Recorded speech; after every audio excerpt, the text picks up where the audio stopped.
તો જય શ્રી રામ મિત્રો, કેમ છો? મજામાં ને? તો આજે મારે ટેસ્ટ હતી એટલે હું વહેલો ઉઠીને વાંચતો હતો. મનોવિજ્ઞાનની થોડોક હાર્ડ છે એટલે તો હવા જેવું થઈ ગયું હતું ને હવે જાઉં છું સ્કૂલે.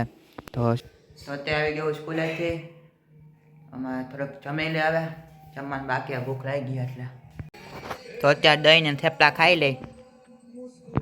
તો અત્યારે જમી લીધું છે મેં અને થોડુંક લેસન કરવાનું છે તો લેસન કરી નાખું પહેલાં. ને આજે થોડીક વાર હોઈ જવું છે કારણ કે વહેલો ઉઠ્યો હોય એટલે તો થોડીક વાર હોઈ જાય ને લેસન કરવાનું જ, પહેલાં લેસન વધે કરી લઉં. તો અત્યારે જાઉં છું વાળ કપાવવા. વાળ થોડાક વધી ગયા છે એટલે પહેલાં વાળ કપાવું અને વાળ કપાવીને મળું.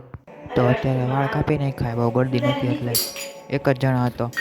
તો અત્યારે ભજીયા બનાવવાના છે તો થોડુંક મરચાં ને એવું લેવાનું છે. તો અત્યારે આવી ગયા અમે શાકભાજીવાળાની દુકાને. એટલે શાકભાજી લઈને મારે ચૂલો સળગાવવાનો હતો. મારા બેન નથી હવે થોડુંક કામ કરાવવું પડે. તો ચૂલો સળગી ગયો છે અને બધું ભજીયાનો સામાન છે એ બધું હારી લઈ હવે. બાયણે ભજીયા બનાવવાના છે ચૂલા એટલે. તો ઓલા મેથીના ભજીયા છે હોતે, મરચાંના છે, ડુંગળીના છે.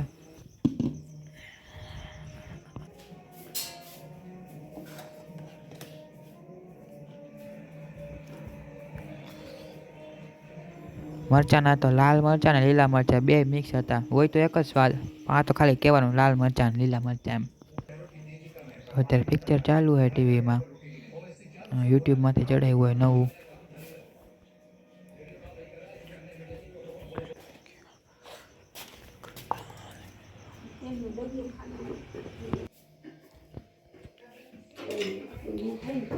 તો ફટાફટ બધું બહાર હારી લઈએ અમે અને બહાર આવી ગયા. મારા મમ્મી તેલ કાઢવા માંડ્યા આમાં કેનમાંથી.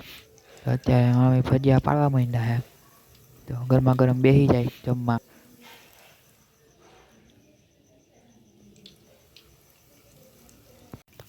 તો અત્યારે થઈ ગયા ભજીયા મરચાંના, મેથીના, હારી ડુંગળી અને દહીંની ચટણી હતી. 9:30 થઈ ગયા. તો આ લગી એટલું રાખીએ. જય શ્રી રામ, મળીએ બીજા વ્લોગમાં.